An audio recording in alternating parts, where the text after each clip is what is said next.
Ինչպես բազմիցս ներկայացրել ենք, դպրոցական մարզական օլիմպիադան շարունակվում է։ Մնացել է միայն մեկ մարզաձև՝ ուրախ մեկնարկը, որը տեղի կունենա մոտ օրերս։ Մեր լրատվականը ներկա էր վերջինիս վիճակահանությանը։ Թե քանի դպրոց է ընդգրկված ուրախ մեկնարկին, որտեղ եւ երբ կիրականացվեն խաղերը, մանրամասնեց սպորտի բաժնի պետը։ Մեզ ընդամենը մնաց վերջի մարզաձևը, որը մենք անցկացնում ենք, դա ուրախ մեկնարկն է։ Ու պլանավորել ենք մի շաբաթից երևի ամսի 6-ից 7-ը արդեն 8 թիմեր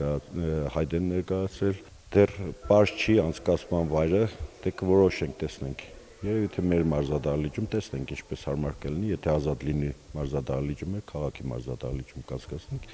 Երևի եթե ոչ ազատ եղավ, այստեղ երևի։